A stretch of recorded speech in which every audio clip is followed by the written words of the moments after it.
Hey, this is Travis. This is Jason, and we're the QBs on Wheels. This show we got the pick sixes for this week. Me and Jason agreed that if any team is favored by at least 21 points or more, we cannot pick them. And Dallas is favored by 22 and a half, and New England's favored by 21. So we're not picking them teams this week.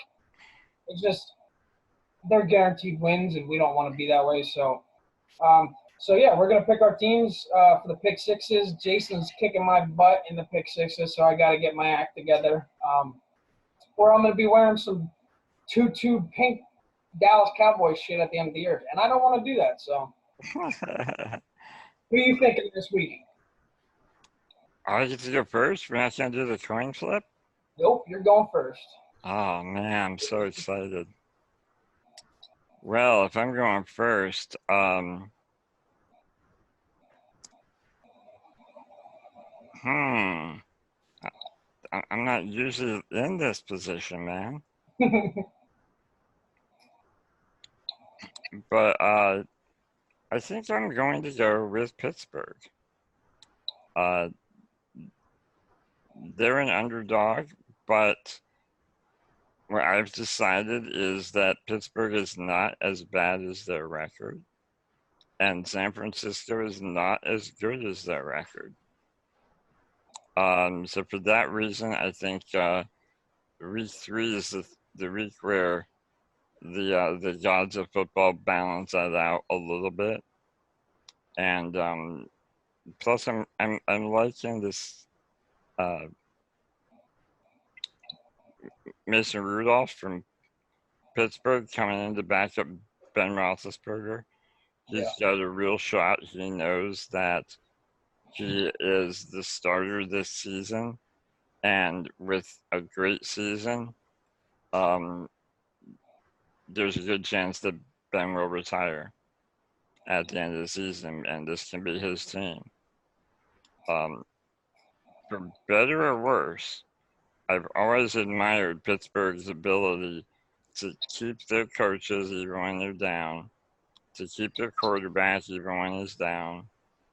So this is a real opportunity for him. If he shows what he can do, he could be the next Ben Roethlisberger, or he could be the next Cordell Stewart. But I'll give him the benefit of the doubt. So Pittsburgh's my first pick. All right. My first pick, I'm going in the same direction as you. You picked an underdog. My first pick's going to be an underdog. And you picked a quarterback that's coming into a new situation. The pick I'm picking is quarterback in a new situation. I'm picking the Giants to upset Tampa Bay. Tampa Bay's the line is Tampa Bay by 6. I think the Giants are winning, man. If Daniel Jones does or looks half as good as he looked in the preseason, he'll be all right. Just as long as he holds on to the ball and doesn't fumble it and makes smart decisions, I think they got it.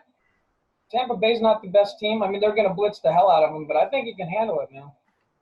And Giants actually have a decent line for the first time in a while, so I think they'll be all right. That's my first pick. Yeah, and I think that that Tampa's good, but Saquon Barkley is phenomenal. Yeah. And if Daniel Jones doesn't get sacked a lot, which is always a possibility, Saquon could have a good game. You know he's going to get the ball a lot.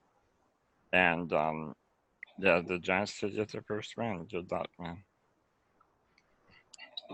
My second pick, I like Seattle. This is one of those that I would have taken the Saints over Seattle up until Drew Brees got hurt.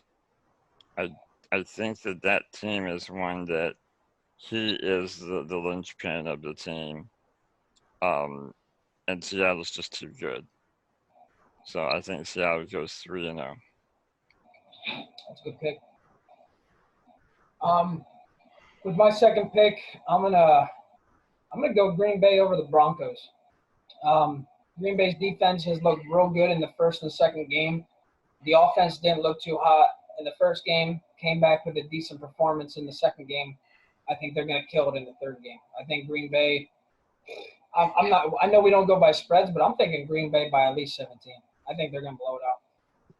Wow. Yeah, I think they're going to kill it.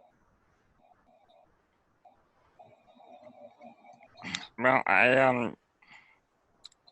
my third pick, I think this is going to come down to a serious running game battle between Oakland and Minnesota. They're both 1-1. They both have two of the top backs in the league. I think Minnesota's D is a little bit better, and that's why I'm going to go with the Vikings for my third pick. That's a good pick. That's definitely a good pick. I spanked the Falcons, so with my third pick, I'm gonna pick Philly over the Detroit Lions. I don't know. Philly's Philly. They're good. Their defense is good. The only thing that kind of worries me about this pick, and I was kind of skeptical on picking it at first, was Deshaun Jackson and Alshon Jeffries both got hurt against the Falcons last week, and they did not participate in practice this today, Thursday. So, yeah, I don't know about I don't know if they're going to play or not, but I'm gonna stick with it. I'm gonna pick Philly over the Lions. Yeah, I can see that. You're right. I think that Philly's favored by 6.5, but that surprised me. And I think one of the things you have to realize is we're using the Borgata, a New Jersey sports book. So there's a little bit of hometown favoritism there with Philly. Philly's just over the border from New Jersey. They're actually closer physically to Atlantic City than the Giants or Jets are. But so that may be why they're skewed. But you're right, with those injuries, it's not a gimme by any stretch. Yep. We'll see. Sounds good. Hopefully, I'm up by Monday. Well, that's not gonna happen. You wear an extra tiny, right? Yep. For jersey. All right, good. No, I wear extra big ass. Yeah, not during week 16. You don't. Pretty sure it's gonna be a really tiny one. All right. All right, we're out. Cheer me on so that we can see Travis decorated in pink. Did I mention the sequins and glitter? Never mind. We'll get back to that next week. You didn't mention any of that. You've really been thinking about this, haven't you? It's all coming together. It's all coming together. All right, we're out. Peace. Pick Six False on Twitter. Watch our hashtag on Sunday. We'll be live tweeting as many games as we possibly can using the hashtag Pick Six.